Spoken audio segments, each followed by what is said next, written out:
ये रिक्वायरमेंट होने जिसकी prepare statement of comprehensive income, extracts and relevant extracts from the statement of changes in equity of ML Limited for the year ended 31st December 2016 in compliance with the IFRS or notes of financial statements relating to the change in. अब ये बेटा ये third thing है, ये अभी हमने नहीं पढ़ी हुई। यहाँ तक हमने अगर पॉलिसी चेंज हो जाए तो उसके नोट्स बनाने सीख लिए हैं। अगर पॉलिसी चेंज हो जाए तो कौन सी 3 चीजें डिस्क्लोज होती हैं? Nature, reason, line items. Policy change कर रहा हूं, अगर प्रायर पीरियड एरर हो जाए और नेचर और लाइन आइटम्स। लेकिन अगर एस्टीमेट चेंज हो जाए तो उसके भी डिस्क्लोज होते हैं। वो क्या होते हैं फिर अभी बी पार्ट में आपको समझाता हूं। एस्टीमेट चेंज हो जाए, प्रोस्पेक्टिवली चेंज होता है, ये तो पता ना, लेकिन उसके डिस्क्लोज अभी हमने अप्लाई नहीं किए, तो इंशाल्लाह इस क्वेश्चन में उसके डिस्क्लोज की तरफ भी चलते हैं। रिक्वायरमेंट है, आप ध्यान में रख लें, 2 एक्सट्रैक्ट्स बनाने हैं प्रॉफिट लॉस के और statement of changes in equity के। आइए जरा फर्स्ट लाइन से पढ़ो।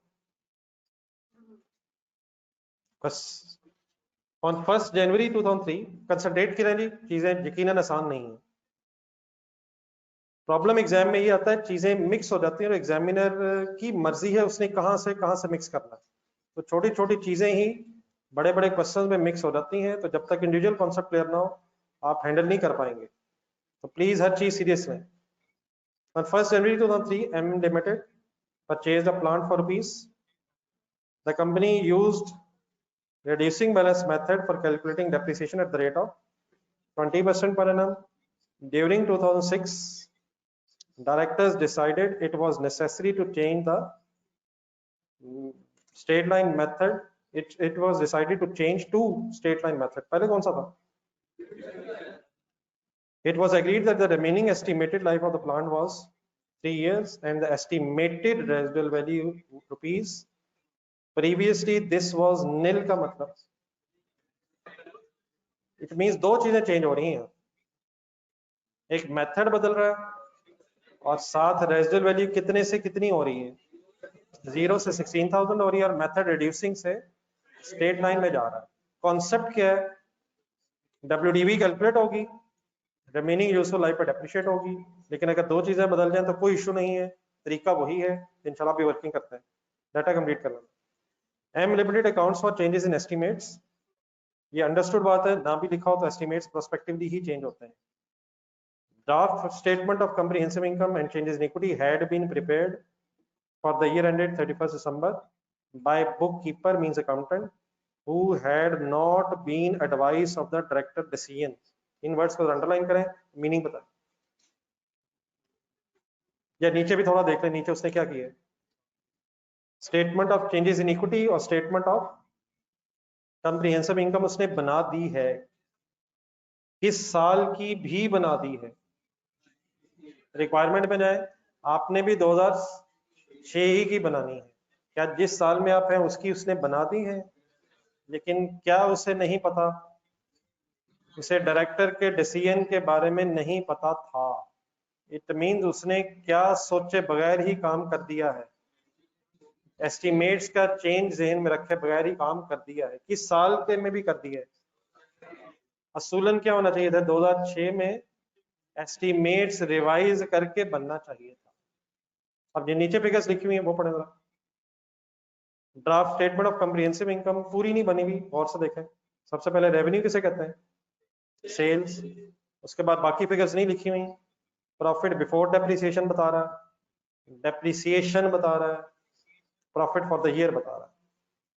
चेंजेस इन इक्विटी में किस डेट से शुरू की है, कंपैरेटिव ईयर से शुरू की है उसने। 40,000 के साथ ब्रैकेट क्यों लगाई हुई है? नेगेटिव का मतलब retain loss, retain earnings. Retain earnings negative का मतलब लॉस है पिछले सालों का जो इकट्ठा हुआ है। फॉर एग्जांपल अगर पिछले सालों में लॉसेस आते जा रहे हैं तो वो भी एक्यूमुलेट हो जाएंगे जिससे प्रॉफिट से एक्यूमुलेट होते हैं। तो negative figure means retained loss है, पिछले सालों से लॉसेस आ रहे थे। हो सकते हैं लॉसेस होंगे तो नेगेटिव फिगर है, और अगर प्रॉफिट्स होंगे तो पॉजिटिव फिगर है। किस साल तक के प्रॉफिट लॉसेस का इफेक्ट इस 40 में आ रहा है? सोचे सोचे सोचे। 2004 तक के प्रॉफिट्स लॉसेस जो हो रहे होंगे उनका नेट इफेक्ट 40 है। ये क्या जरूरी है पिछले सारे सालों में लॉस ही हो सकता है किस साल में लॉस हो किस साल में प्रॉफिट हो, लेकिन ये कंफर्म है कि पिछले सालों में नेट करके 40,000 नेट लॉसेस है पिछले सालों में। फिर किस साल का प्रॉफिट होगा नीचे ढूंढने, 5 का ऊपर से आ रहा है। फिर डिविडेंड्स भी हैं, होते हैं रिटेन्ड अर्निंग्स में। फिर क्लोजिंग बैलेंस है रिटेन्ड अर्निंग्स का 186, फिर प्रॉफिट आया 329 और डिविडेंड लेस होके अल्हम्दुलिल्लाह फिर ये रिटेन्ड अर्निंग्स पॉजिटिव हो गई है। इन 2 सालों में प्रॉफिट्स आए, देयरफॉर लग रहा है कि फाइनली रिटेन्ड अर्निंग्स पॉजिटिव हो गई हैं। हाँ, रजिस्टर खोलें, क्वेश्चन डिफिकल्ट नहीं है लेकिन हर चीज सही तरीके से जहन में होनी चाहिए। क्या बनाना है, रिक्वायरमेंट ये बनवाएं, बिजनेस नेम बताएं, एम के नाम से ही M limited, statement of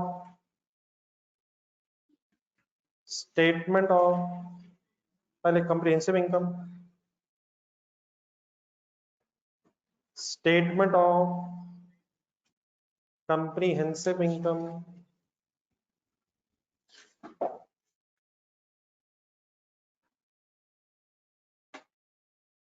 extracts for the year ended,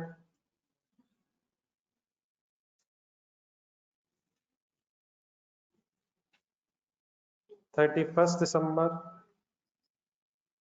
2006।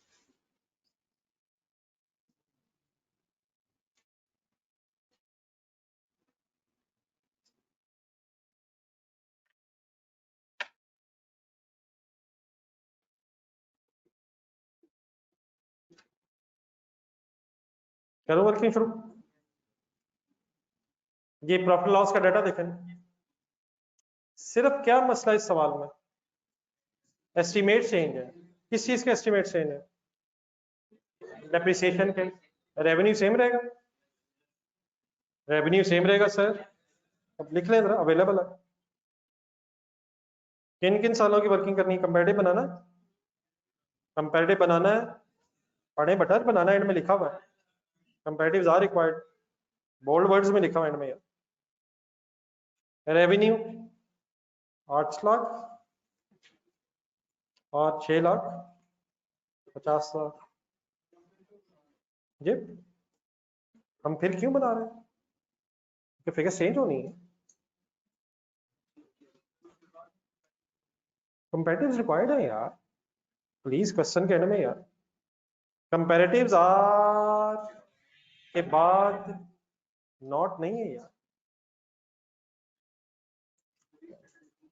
Ji restated मैंने क्यों नहीं लिखा, मैं खुद बताता हूँ, जस्ट एक मिनट। मैंने इसलिए क्वेश्चन अलग कर रहे हैं हम। अभी तक हमने जहां भी एस्टिमेट चेंज हुए हमारे सवालों में पहले, लेकिन वो जब भी हुए या पॉलिसी के साथ हुए हैं और या फिर एरर के साथ हुए। अब इस क्वेश्चन में सिर्फ एस्टिमेट चेंज हो रहा है, तो कुछ जो चेंजेस आ रही हैं वो मैं अभी बताने लगा। सबसे पहले तो आप ये जो एस्टिमेट्स बदले हैं इनके लिए वर्ड फाइनल करने, इन्होंने प्रोस्पेक्टिव चेंज होना। प्रोस्पेक्टिव का मीनिंग जरा मेरी तरफ देख के बताया, पिछले सालों में अब कोई चेंज नहीं, तो पिछले सालों में बेटा रीस्टेट नहीं होना। किस और किस केस में पिछले साल रीस्टेट होते हैं, पॉलिसी बदल जाए या प्रायर ईयर एरर हो जाए। तो प्रोस्पेक्टिवली चेंज जब होना है और पिछले सालों में कोई इफेक्ट नहीं आना, तो 2005 की फिगर्स एज इट इज रहेंगी, देयरफॉर अब कोई रीस्टेटेड वर्ड नहीं होगा। थोड़ा आगे बढ़े, यकीनन रेवेन्यू के बाद कॉस्ट ऑफ सेल्स वगैरह होनी चाहिए थी, वो फिगर्स नहीं है, आगे चलें। देन क्या दिया हुआ है, प्रॉफिट बिफोर, फुल कंसंट्रेट करें, बताएं क्या प्रॉफिट बिफोर डेप्रिसिएशन में चेंज आना, प्रॉफिट बिफोर डेप्रिसिएशन में कोई चेंज आएगा, डेप्रिसिएशन में चेंज अगर आएगा तो प्रॉफिट आफ्टर डेप्रिसिएशन बदलेगा या बिफोर बदल जाएगा यार। तो 380, 200 and 320, sorry 3 lakh.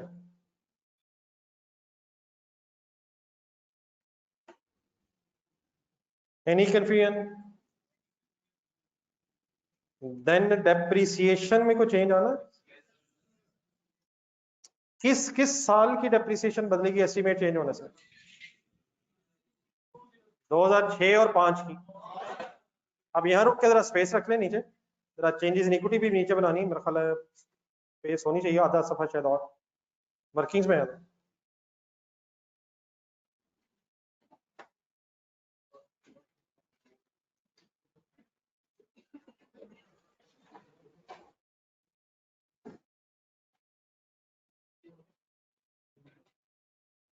Ji online साथ रहेगा please. Change in estimate heading लिखे सर।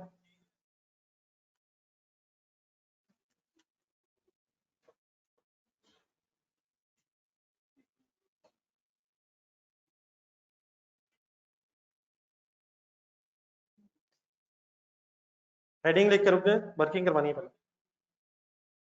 किस साल में हम हैं, जिस साल में आप हो 2006 में अगर हैं, तब पहले उस साल के स्टार्ट पे क्या करना है? WDV एज ऑन 1 जनवरी 2006 करवा दे थोड़ा सा। WDV एज ऑन 1 जनवरी 2006, लेकिन बड़ा बात आपकी ठीक है, कॉस्ट माइनस एक्यूमुलेटेड डेप्रिसिएशन होना, लेकिन ओरिजिनली मेथड था रिड्यूसिंग। शॉर्टकट भी वर्किंग कर लेते हैं, बड़े हो गए हम शायद, लेकिन पहले मेथड पहले क्या चल रहा था और अब क्या होना है, सब कुछ सही ज़हन में रहेगा। रिड्यूसिंग बैलेंस मेथड भी रिवाइज करें। उन्होंने ये एसेट लिया कब था? 1 जनवरी 2003 को। गिन के बताएं कितने साल ऑलरेडी गुजर गए हैं? 3, 4, 5, 6 के स्टार्ट पे इकट्ठे होना हमने। 3 साल गुजर गए हैं। कैलकुलेटर पकड़े, शॉर्टकट्स भी अब आपको पता है, अगर नहीं भी पता भी सोच लेते हैं। रिड्यूसिंग बैलेंस मेथड अगर हो तो फर्स्ट ईयर रेट किससे मल्टीप्लाई होता है? कॉस्ट से without deducting residual value, without deducting any residual value, अगर वो हो भी तो। डेटा जरा ढूंढे। ओरिजिनली वैसे रेजिडुअल वैल्यू निल थी, ओरिजिनली रेजिडुअल वैल्यू का एस्टिमेट निल था। अगर ये होता भी तो रिड्यूसिंग बैलेंस मेथड में रेट कॉस्ट से ही मल्टीप्लाई होता है विदाउट डिडक्टिंग रेजिडुअल वैल्यू, क्योंकि रेट की कैलकुलेशन में रेजिडुअल वैल्यू का इफेक्ट आ जाता है। रिड्यूसिंग बैलेंस मेथड में रेट का भी सॉल्व किया है।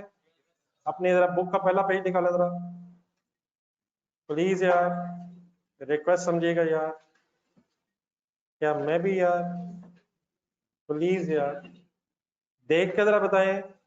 रिड्यूसिंग बैलेंस मेथड में रेट कैलकुलेट करने का फॉर्मूला क्या होता है? 1 माइनस n डिवाइडेड बाय नहीं square root residual value divided by cost. Reducing multiply by 100 करके आंसर 100 में परसेंटेजेस में आ जाएगा। मेरी तरफ देख जरा दोबारा फॉर्मूला बता दें।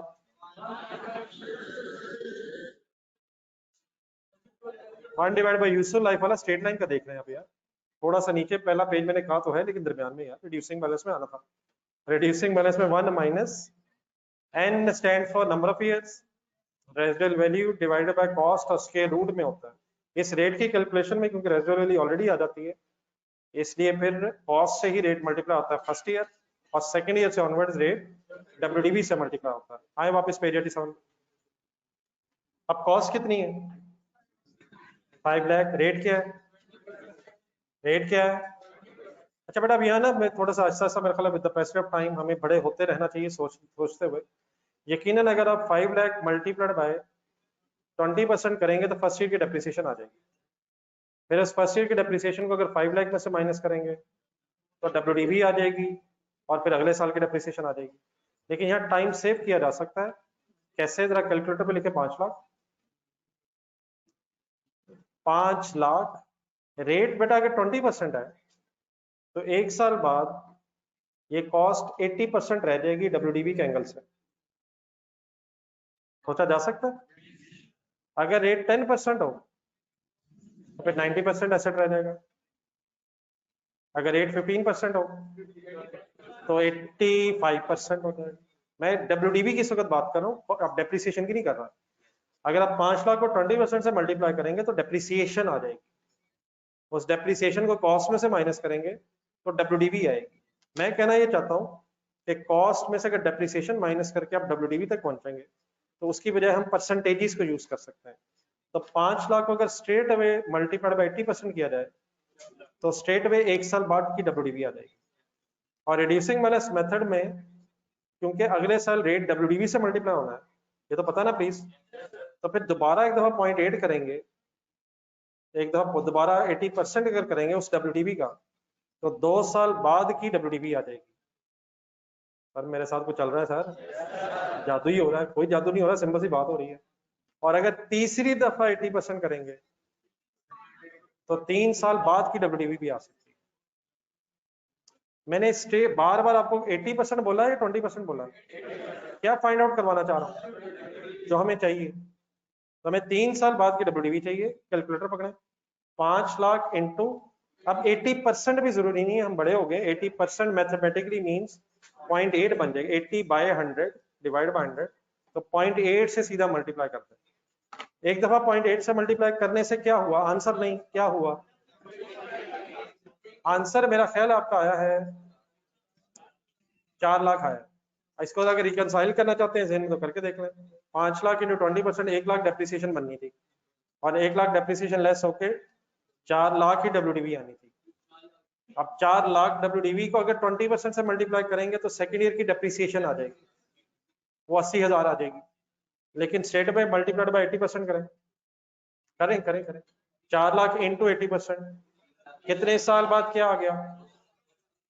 कितने साल बाद क्या आ गया? और एक और दफा 0.8 अगर करें तो 2,56,000 डब्ल्यूडीवी होनी चाहिए on the date of change in estimate. यहाँ तक क्लियर है प्लीज? इसी तरह की छोटी सी एक बात मैंने उस दिन आपसे की थी विद रिस्पेक्ट टू, जब डेफोडिल्स क्वेश्चन कर रहे थे आप, जरा डेफोडिल्स ढूंढना। डेफोडिल्स में भी मेरा ख्याल आप लोगों ने फिर वो वर्किंग लिखी थी।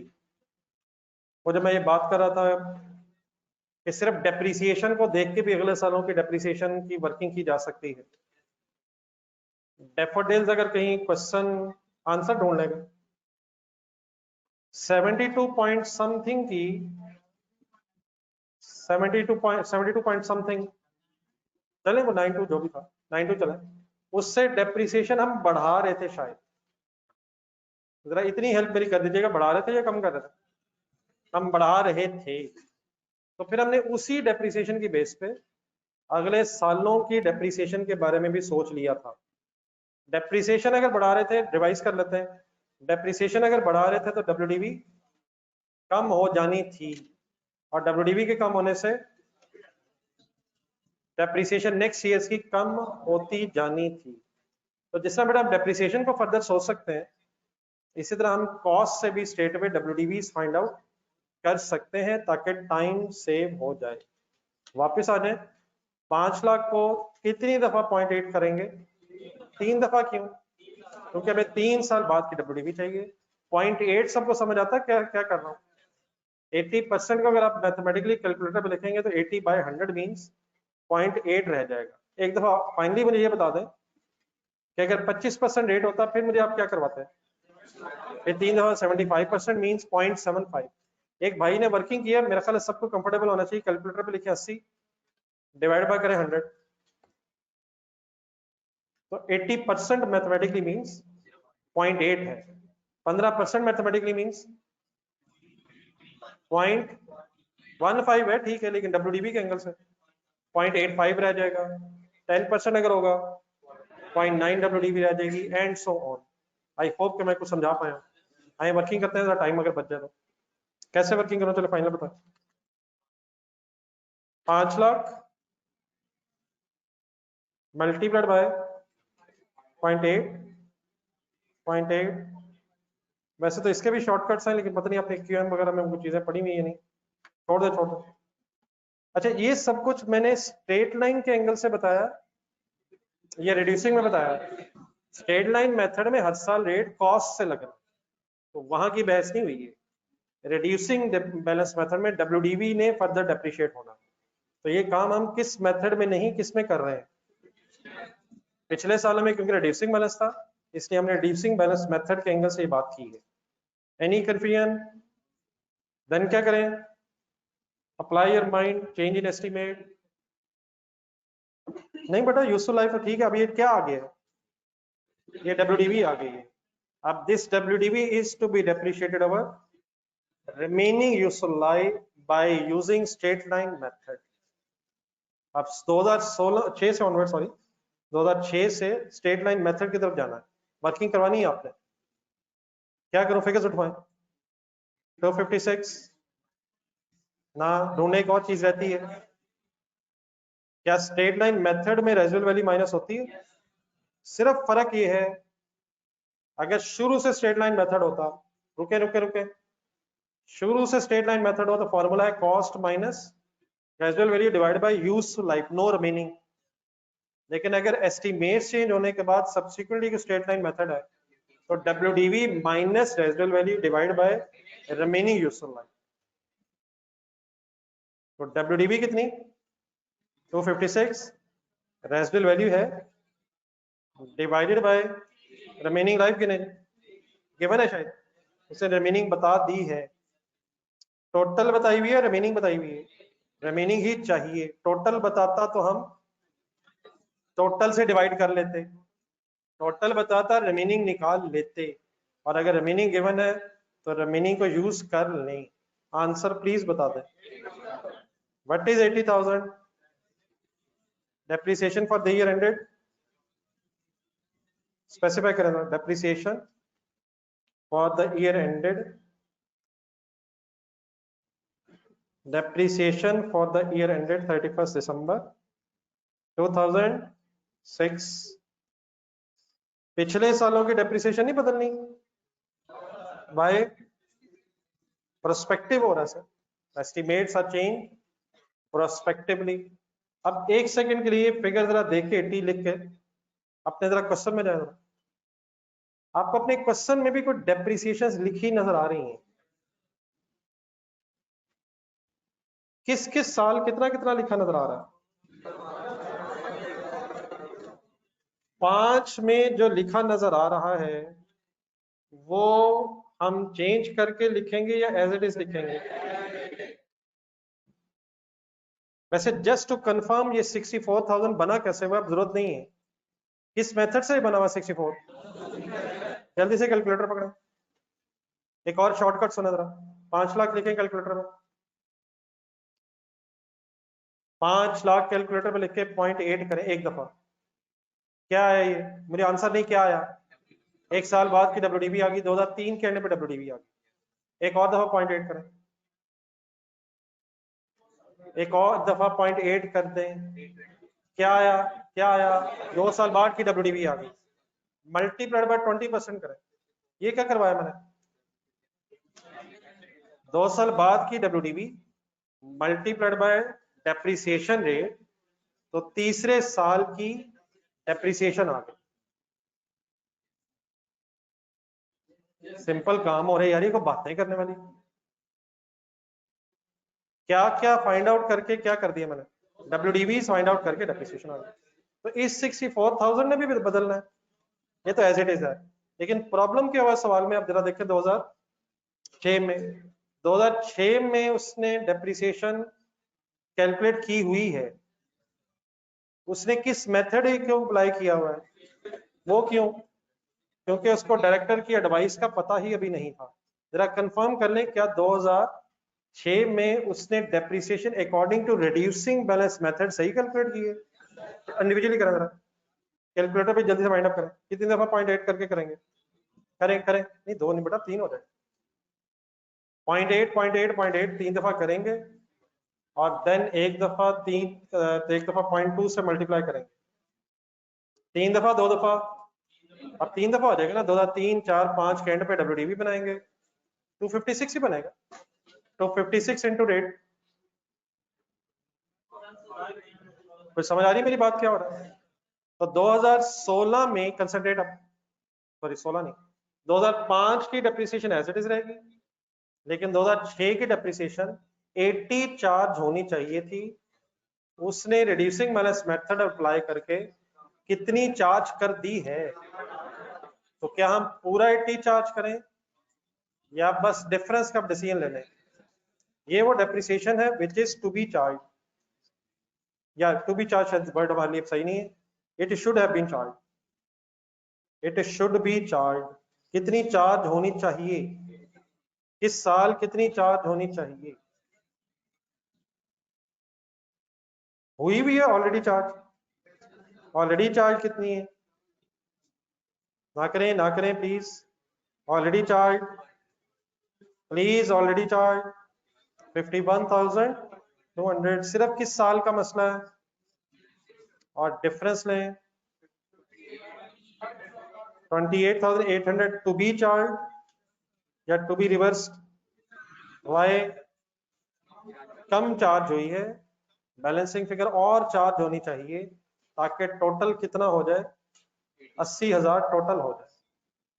किस मेथड से चार्ज हो गया है, किस मेथड से चार्ज होना चाहिए,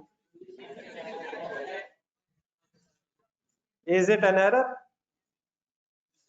is it an error? Yes, it is an error, but it is in a current period error, it is a current period error which is to be corrected in the current period, it is not a prior period error, it's a current period error।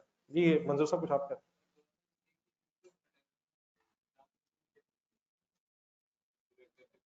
नहीं estimate बदला 2006 में, नहीं sir हम year and पे ही खड़े हैं, लेकिन हमें खड़ा होना चाहिए था ईयर के स्टार्ट पे।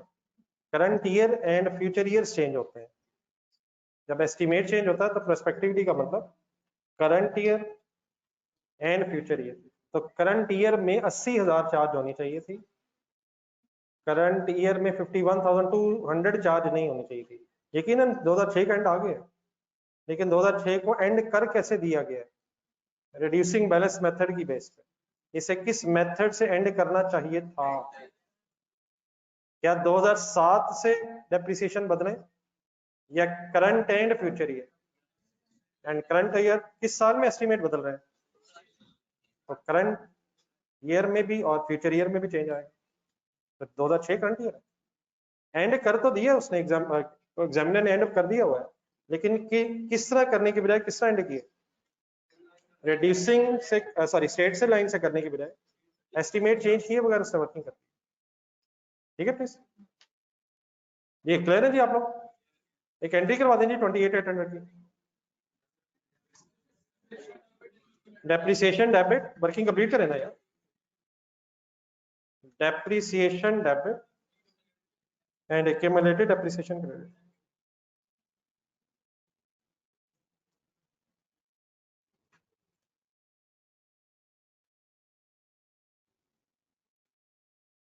Any other confusion? चले बेटा ये एडजस्टमेंट थी शायद, इस एडजस्टमेंट की बेस पे अब आए जरा हम प्रॉफिट एंड लॉस स्टेटमेंट शायद पूरी कर सकते हैं। किस साल की डेप्रिसिएशन आप एज इट इज मुझे लिखवाने लगे हैं, प्लीज लिखवा दें 64,000, और किस साल की डेप्रिसिएशन में आप क्या करके लिखवाने लगे 51,200 प्लस 28,800, ऑब्वियसली 80 आना है, स्ट्रेट वे भी लिख सकते हैं। मेरी सजेशन ये है कि गिवन फिगर्स ढूंढें और अपनी एडजस्टमेंट्स जहन में लाएं। Why there is no word of restated in 2005? Estimates are changed prospectively, पिछले सालों की फिगर्स एज इट इज रहेंगी। आगे बढ़े सर, अब प्रॉफिट बिफोर डेप्रिसिएशन में से डेप्रिसिएशन लेस करके आप क्या फाइंड आउट कर लेंगे, प्रॉफिट आफ्टर डेप्रिसिएशन, और मेरा ख्याल उसके बाद कुछ भी नहीं है, तो शायद यही प्रॉफिट फॉर द ईयर भी हो जाएगा।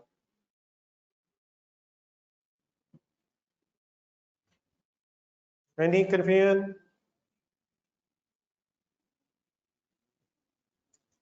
फाइनल फिगर्स क्या आ रही है 3,00200 and last year 236।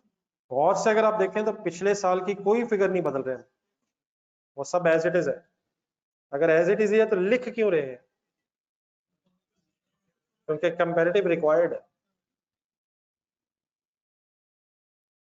Any confusion? Changes इनकी नहीं बनानी थी इंडिविजुअली आपने, changes in equity extracts, speed up होने एक छोटा सा काम रहता है, इस क्वेश्चन का जरा वाइंड अप हो जाएगा।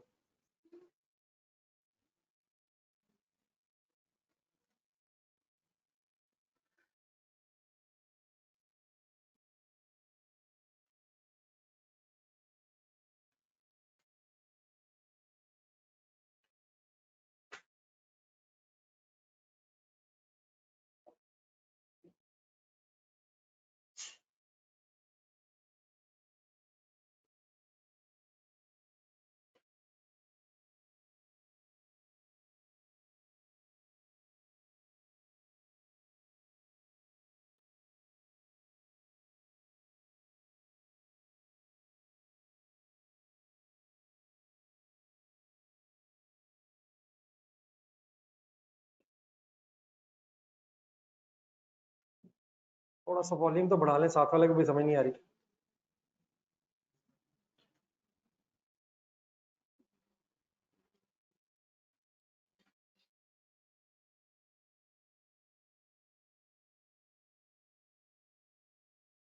ये बैलेंस एज ऑन 1 जनवरी 2005 कितना है? -40,000 में कोई एडजस्टमेंट कब होती है? जब रेट्रोस्पेक्टिव एडजस्टमेंट्स हो रही हैं, पॉलिसी चेंज में या एरर्स में। Profit for the year 2005 as it is है या डिफरेंट है? रीस्टेटेड लिखो यार, पहले तो लिखते थे यार। डिविडेंड कितना लिखो?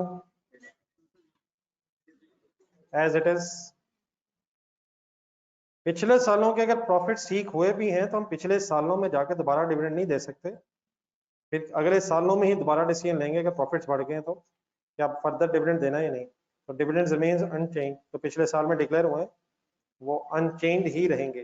वैसे ये बात तो अब बहुत से क्वेश्चंस में देखते रहे, ये डेफोडिल्स वगैरह में जितनी चेंज इन इक्विटी बनाई है आपने, उसमें डिविडेंड्स में चेंज नहीं आ रहा होता, पिछले सालों के डिविडेंड्स नहीं बदल सकते। ठीक है सर। 186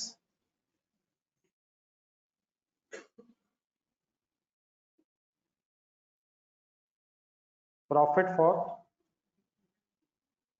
2006, ये तो रीस्टेटेड है यार, इसमें तो चेंज हुआ है यार, ये चेंज तो है लेकिन करंट ईयर का पहली दफा जा रहा है, करेक्शन करके भेज रहे हैं आप। और देन डिविडेंड 15,000।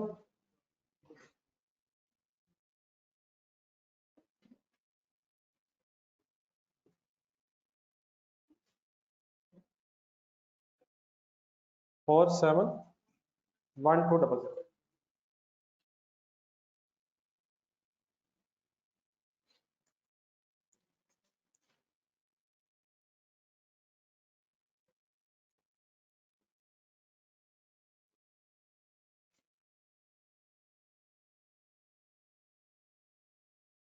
नोटेड है प्लीज।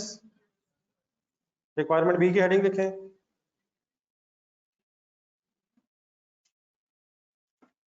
क्या मांग रहा है रिक्वायरमेंट बी में?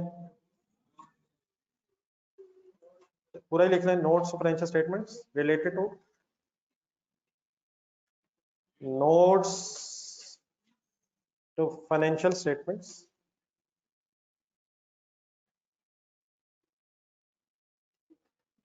related to change in estimates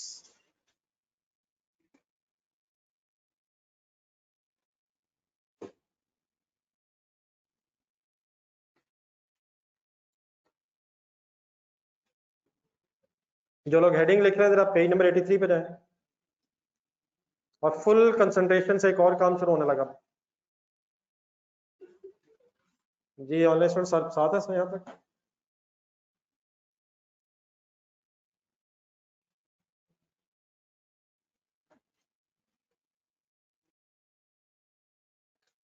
page number कौन सा कह रहा हूँ? 83 में है कोई है चेंज इन एस्टिमेट्स की हेडिंग? उसके बाद एंड में है क्वेश्चन नंबर 2 जहां से स्टार्ट हो रहा है उससे ऊपर डिस्क्लोजर्स ऑफ, लिखा हुआ है कुछ, disclosure of change in accounting estimates.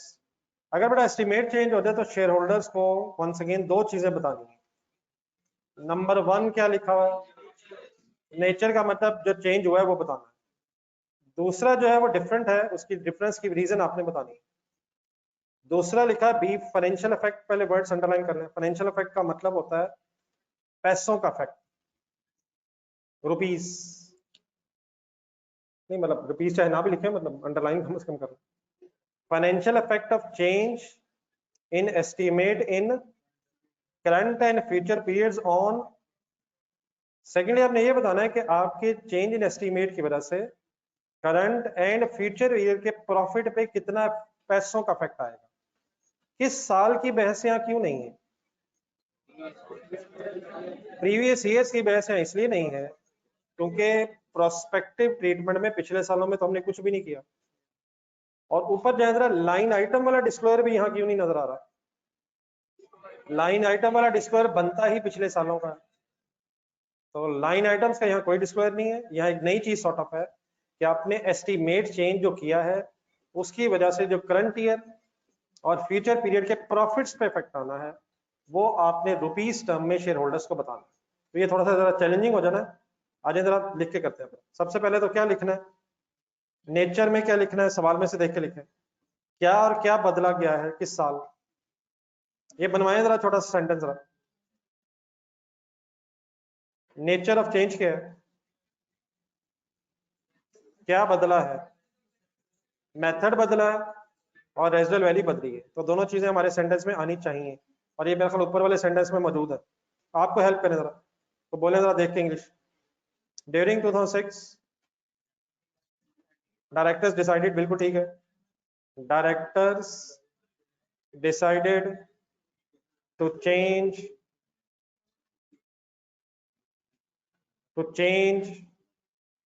depreciation method from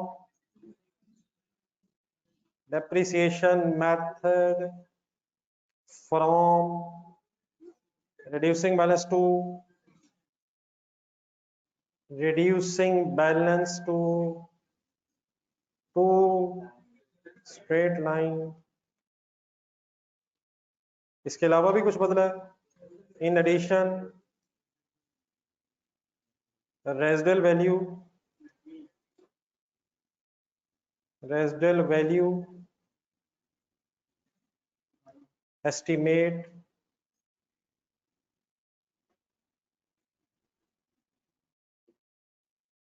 is revised from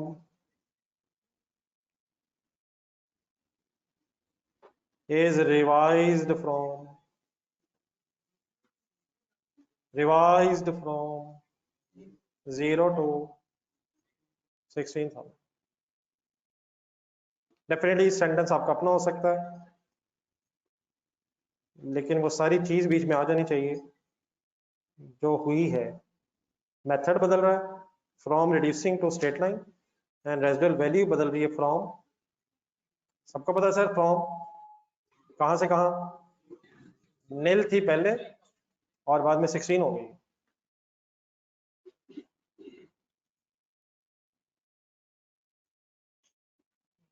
बताइए हम आज क्या कर रहे हैं यार, ये इस खौफ की क्या वजह है। अगर 2016 में एस्टीमेट 5 में एस्टीमेट बदलता तो 2005 करंट ईयर होता और डेफिनेटली उसका इफेक्ट फ्यूचर में भी आना है, 2006 में भी आता। लेकिन अगर 5 में एस्टीमेट चेंज होता तो प्रायर ईयर्स में नहीं जाना। ठीक है हमारे साहब, आई होप कि ऐसे ही परेशान जो आप हुए उसमें कोई मसला नहीं है। नेक्स्ट हेडिंग लिखे sir, financial effect of change on profit. Financial effect of change on profit किस किस साल का, current year and prior year. Change का इफेक्ट हमने प्रॉफिट पे बताना है, किस किस साल का, current period and future period. What is the current period. बेहतर ये अब लिखने की बजाय नई चीज आ गई है, बिल्कुल सिंपल है इंशाल्लाह, लेकिन नई चीज को पहले समझ लें। करंट पीरियड में क्या चेंज की वजह से हमारे प्रॉफिट पे कोई इफेक्ट आया है? अगर ढूंढ दे तो आपको नजर आ रहा है।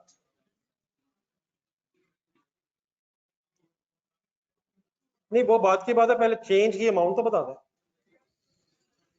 अगर ये चेंज ना आता तो डेप्रिसिएशन होनी थी 51,200 और आपने चेंज करके कितनी कर दी है?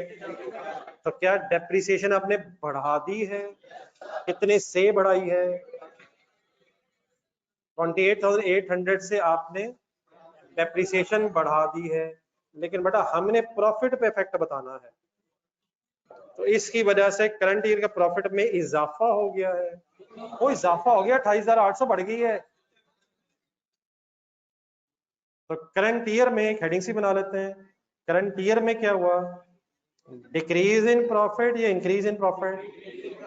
Decrease in profit by ₹28,000। कैसे? 80,000 चार्ज हुई है और 51,200 चार्ज होनी थी। यार डेप्रिसिएशन तो बढ़ी, मैंने डिक्रीज लिख दी है। क्या बढ़ के क्या कम हो रहा है?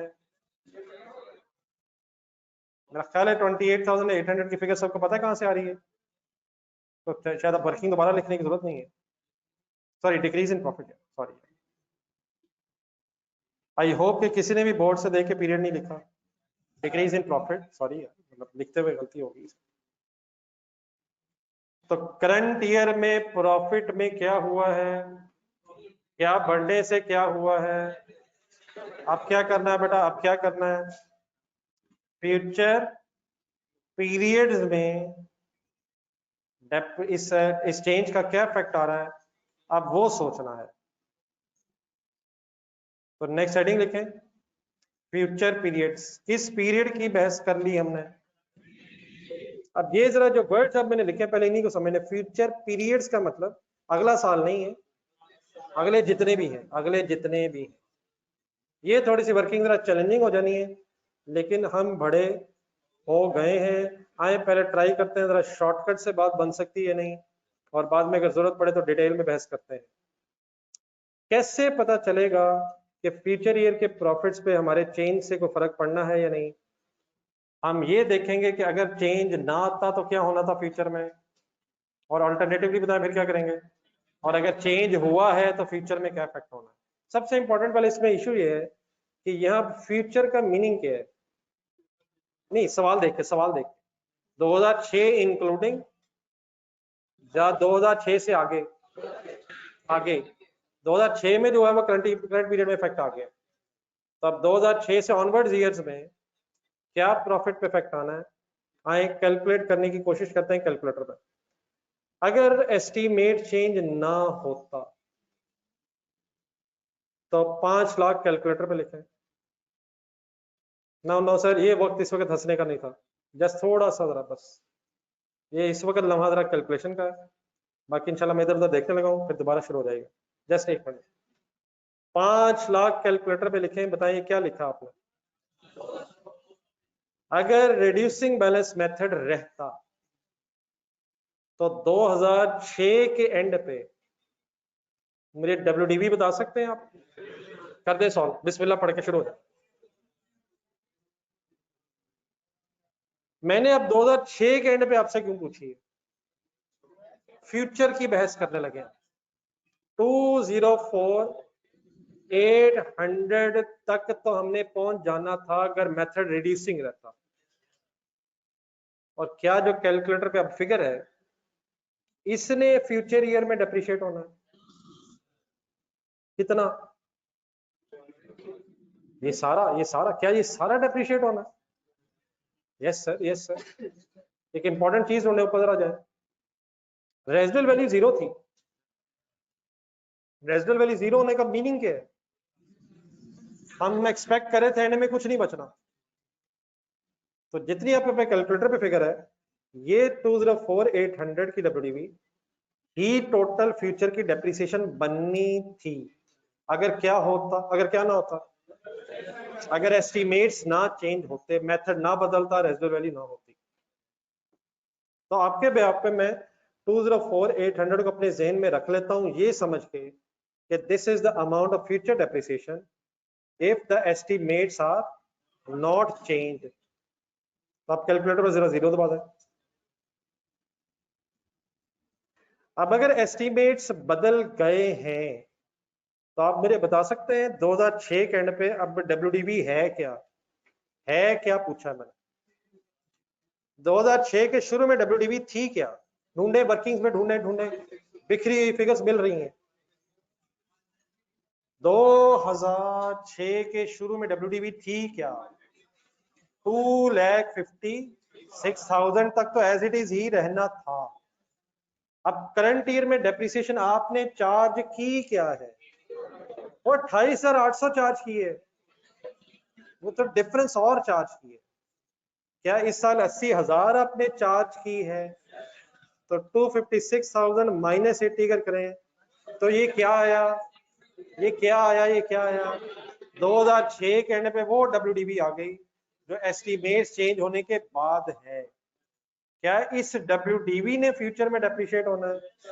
अगर क्या हो गया है, एस्टिमेट्स अगर बदल गए हैं तो अब वो डब्ल्यूडीवी ने डेप्रिशिएट होना है जो आपके कैलकुलेटर पे आ रही है। लेकिन 16,000 ढूंढने जरा, क्या ये कैलकुलेटर की सारी अमाउंट 100% डेप्रिशिएट होनी है या 16,000 का एसेट बच जाना है?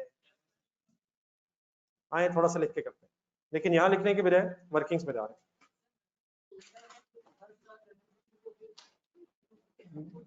मेरा भाई छा गया है, वही करने लगे हैं। मुझे पता था ये इतराज उठना है, इसलिए कैलकुलेटर पे बात बन नहीं रही है। हम लिख के बात को फाइनल करना चाह रहे हैं। मौला हमेशा की तरह मौला हमारी मदद कर। ये नौजवान आखिरी लम्हों में सही कंसंट्रेट करते हैं। Depreciation of future, depreciation of future years, depreciation of future periods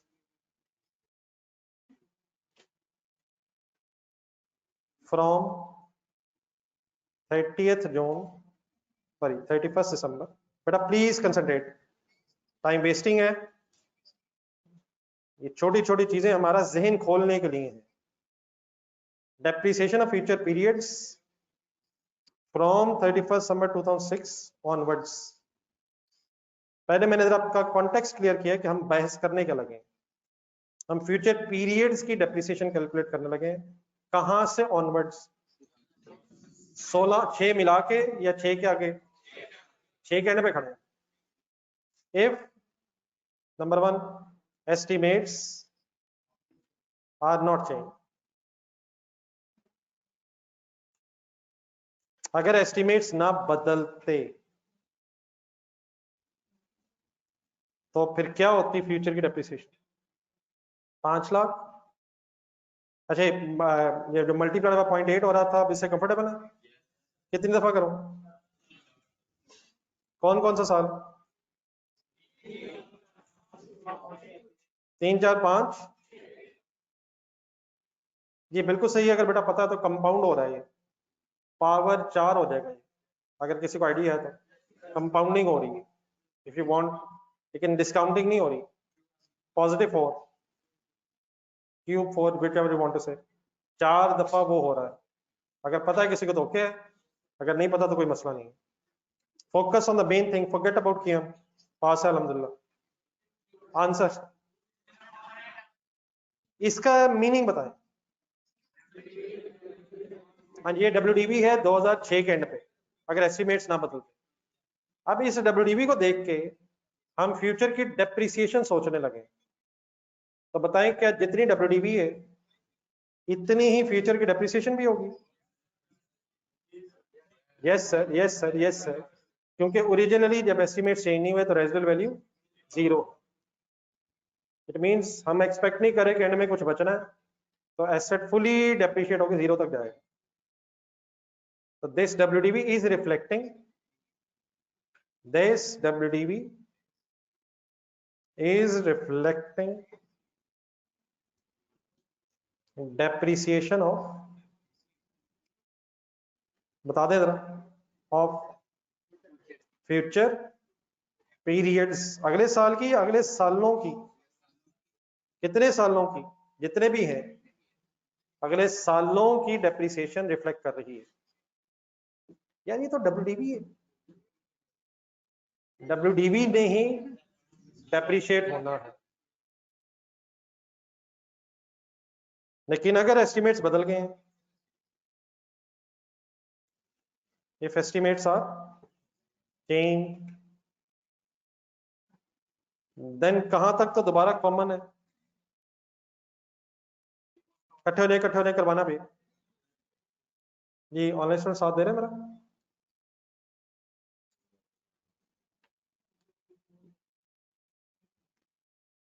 if estimates are change, 5 lakh into कितनी दफा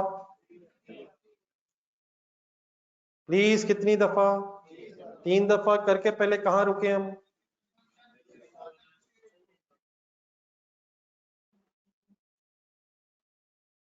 इन्ना लिल्लाहि व इन्ना इलैहि।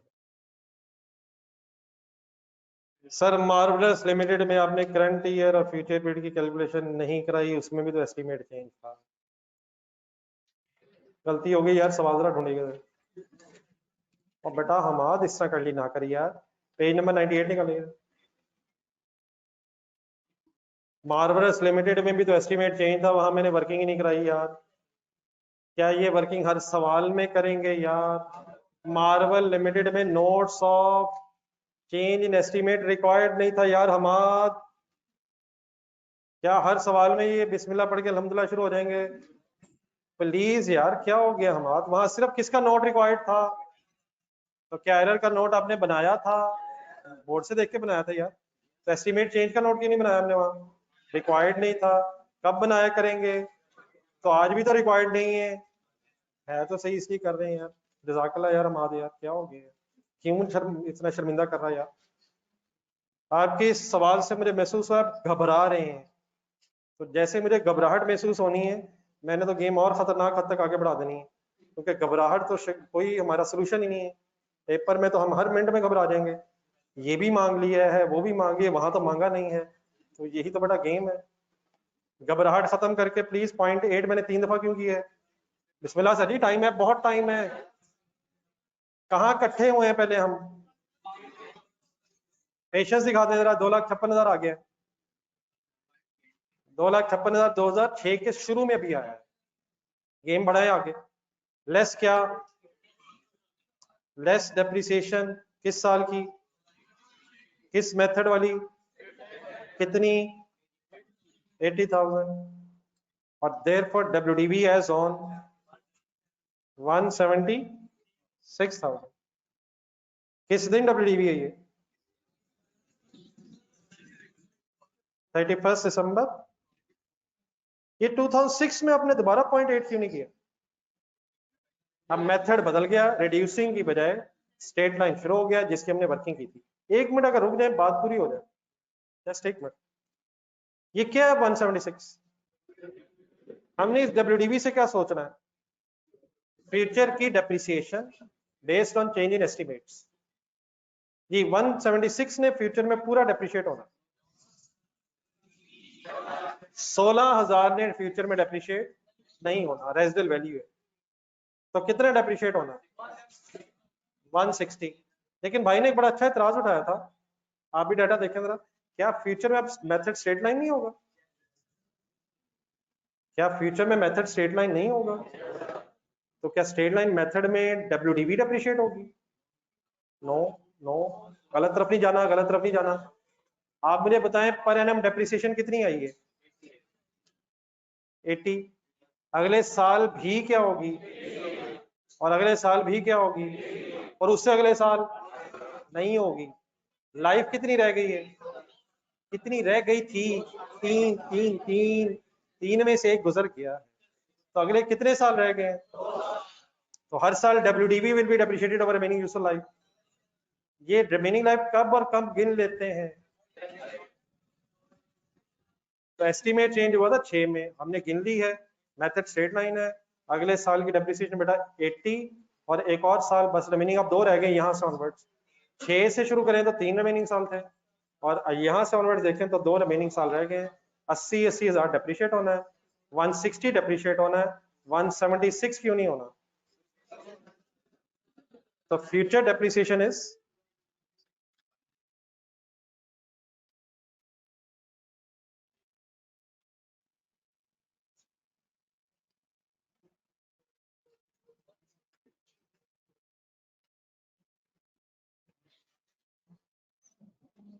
जी फ्यूचर डेप्रिसिएशन वर्ड्स तो लिख लें इंग्लिश में, हम कैसे लिखें नजर ही नहीं आ रहे। फ्यूचर का कैपिटल एफ लिखा है, कैसे लिखें आखिरी 2 मिनट में कैसे लिखें यार? एग्जामिनर उठा हुआ रहने दे, अभी आ रहा है ऐसा ऐसा, टाइम जब हो गया पूरा तो हम पेपर पकड़ा देंगे। नो नो हम वेट कर लेंगे यार, शायद ये वही नंबर ना हो। कौन सा नंबर जो चाहिए नहीं, जो चाहिए नहीं, जिससे नंबर गायब होंगे? ये वो कौन सा नंबर होता है जिससे नंबर गायब होता है? इतने बड़े होना है आपने, ये वो पहला नंबर होता है, ये वो जो 49 में से अगला एक होता है। तो जब 49 आ गए तो काफी है। नो नो ने एक लेना है, एग्जामिनर से कहेंगे सर प्लीज, नहीं कहने की जरूरत इंशाल्लाह, बस हो रहा है। 176 क्या है जी? -16 से बात बन जाएगी, कितना बनता है? 160 क्या है? Future depreciation if estimates are change, और यही बेटा 160 जो है ये 80 और प्लस 80, 2 दफा 80 प्लस करके बन रहा है। 2 दफा क्यों प्लस हो रहा है, 3 दफा क्यों नहीं हो रहा? अगले 2 सालों की डेप्रिसिएशन रह गई। एक आखिरी काम, एक फिगर लिखनी रह गई है जो मैं जानबूझ के नहीं लिखूंगा, अपनी इंडिविजुअल लिखनी है। इन दोनों डेप्रिसिएशंस को बस मेरे साथ कंपेयर करते हैं।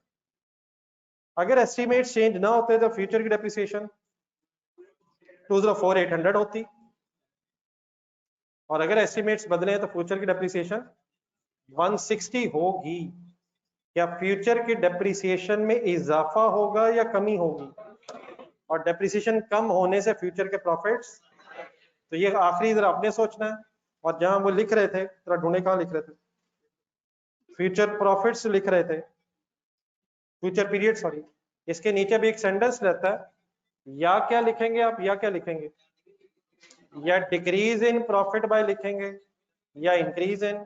तो अब ये फिगर्स काइंडली इंडिविजुअली देखनी है आपने। तो फिलहाल अल्हम्दुलिल्लाह मेरे सामने एफसीज है माशाल्लाह, सर प्लीज है सर। लेकिन आई कैप कैसे ये स्टूडेंट्स चाहता है जो बड़े तेज हो, किस में, पढ़ाई में, अकाउंटिंग में। तो यकीनन आपने टाइम जरूर लगाया होगा और वही फिगर मुझे बताने लगे आप। ये वर्किंग समझ आ गई थी कल जो हुई थी? जरा देखें जरा क्या वर्किंग हुई थी। बस बिल्कुल सीरियस हो जाए पहले, सॉरी मैंने आज आपका टाइम वेस्ट किया, तो उसकी सजा मैं सोच रहा हूँ, लेकिन पहले जरा काइंडली आप अपनी वर्किंग की तरफ आ जाए। मिस्टर दानियाल, ये कल किस चीज की वर्किंग हुई थी यार? देख के बताना, सोच के बताना, मैंने कौन सा का जुबानी बताया। हम क्या चेक करना चाह रहे थे और क्या कर रहे थे? हम फ्यूचर के प्रॉफिट्स पे अपना चेंज कैलकुलेट करना चाहते थे, जिसके लिए फिर हम देख ही रहे थे कि हमारे जो एस्टिमेट चेंज हुए उनकी वजह से फ्यूचर की डेप्रिसिएशन में क्या चेंज आना है। ये फिगर समझ आ गई? एक सेकंड रिपीट कर देंगे। 2,04,800 क्या फाइंड आउट हुआ था? नहीं, WDB फाइंड आउट हुई थी, उसका फिर फाइनल डिसीजन हुए। 2,04,800 की WDB फाइनली क्या बता रही थी? इतनी फ्यूचर में डेप्रिसिएशन क्यों होनी थी? क्योंकि रेजिडुअल वैल्यू पहले जीरो थी, रेजिडुअल वैल्यू जीरो थी, एसेट ने फुली डेप्रिशिएट होना था। फुली डेप्रिशिएट मीन जीरो तक डेप्रिशिएट होना। तो 2,04,800 डेप्रिसिएशन चार्ज होनी थी अगर एस्टिमेट चेंज ना होते, और अगर एस्टिमेट चेंज हो गए हैं तो 1,60,000 डेप्रिसिएशन चार्ज होनी है। कैलकुलेटर पकड़े, क्या इन डेप्रिसिएशन में डिफरेंस है? सॉल्व करें और बताएं क्या डिफरेंस है। इस डिफरेंस से फ्यूचर में डेप्रिसिएशन कम चार्ज होनी है, 160 चार्ज होनी है, 204,800 होनी थी। तो 54,000 या 44,000? 44,800 डेप्रिसिएशन फ्यूचर में कम चार्ज होनी है। देयरफॉर फ्यूचर के प्रॉफिट्स 44,800 से बढ़ जाएंगे।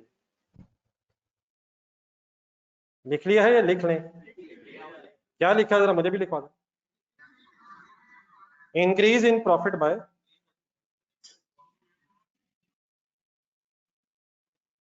44,800। इसकी छोटी सी अगर वर्किंग लिखना चाहे तो लिखना 204800 माइनस 160,000। कोशिश इन दिनों में मैं ये कर रहा हूँ कि पहले हर टॉपिक जरा इंडिविजुअली थोड़ा सा हो जाए। असल प्रॉब्लम तो आ रहा है कि जब इन टॉपिक्स से मर्ज होना है तो पहुंचना हम वहां चाहते हैं जब क्वेश्चंस मर्ज होकर इकट्ठे होकर आते हैं टॉपिक्स पे, तो फिर उसकी प्रैक्टिस तक हम पहुंचने की भरपूर कोशिश आजकल जारी रखे हुए हैं। लेकिन वो तभी होंगे जब बेसिकली जो इंडिविजुअल टॉपिक है वो सही जहन में सेट हुआ होगा। तो आई होप कि आपको 3-4 क्वेश्चंस भी कल मैंने कहते आपने टाइम निकाला है। एनी कंफ्यूजन यहाँ तक की? कोई कंफ्यूजन जी ऑनलाइन स्टूडेंट्स आपकी? एक की हुई चीज जब आप दोबारा रिवाइज करते हैं तो याद आ जाती हैं चीजें। अगर मेरे ख्याल में कोई क्वेश्चन फॉर एग्जांपल क्लास में 1 घंटे में हो और आपने समझ के वो मेरे साथ लिख लिया है तो देन अगर ऊपर से आप रिवाइज करें तो मेरा ख्याल it should not take more than, definitely दोबारा सॉल्व करने की बात नहीं कर रहा, दोबारा अगर सेम क्वेश्चन को किए हुए सवाल को अगर रिवाइज किया जाए तो मेरा ख्याल है कि 20 मिनट मैक्सिमम लगने चाहिए। लेकिन डेफिनेटली फिगर्स का मतलब यही होता है, रिवाइज करने का मतलब ये होता है कि हर फिगर देखी जाए कहाँ से आई, कैसे सॉल्व हुई, किस तरह कैलकुलेट हुई, वो सब कुछ यकीनन आप चेक कर रहे हैं। जिस तरह कोल लिमिटेड होपफुली आपने रिवाइज किया होगा। Any confusion? ये डेफिनेटली बेटा डिप्रिसिएशन हर साल चेंज होनी थी अगर रिड्यूसिंग बैलेंस मेथड था, लेकिन अगर स्ट्रेट लाइन मेथड था तो हर साल सेम डिप्रिसिएशन होगी। लेकिन हमने सिर्फ शेयर होल्डर्स को ये बताना, असल में ये जो डिस्क्लोजर्स आते हैं ना, ये डिस्क्लोजर स्टैंडर्ड में लिखे हुए हैं, तो ये डिस्क्लोजर्स हम अकाउंटेंट्स ने अपनी मर्जी से नहीं कि हमने क्या क्या डिस्क्लोज करना, ये स्टैंडर्ड में डिफाइंड है और हमें पता होना चाहिए कि अकॉर्डिंग टू द स्टैंडर्ड हमने कौन सा डिस्क्लोजर देना है। तो चेंज इन एस्टिमेट्स के केस में हमसे सिर्फ 2 मेन डिस्क्लोजर्स रिक्वायर्ड है। नंबर 1 कि चेंज किया हुआ वो शेयर होल्डर्स को बताना है, और नंबर 2 करंट पीरियड के प्रॉफिट्स में कितना चेंज आया है, और सेकेंडली फ्यूचर ईयर्स के प्रॉफिट में कितना चेंज आना है। वो ये नहीं बताना है कि अगले साल कितना आना है, उससे अगले साल कितना आना है, फ्यूचर जितने भी ईयर्स हैं उन ईयर्स में टोटल जो चेंज आना है प्रॉफिट में, बस वो हमने स्पेसिफाई करना है।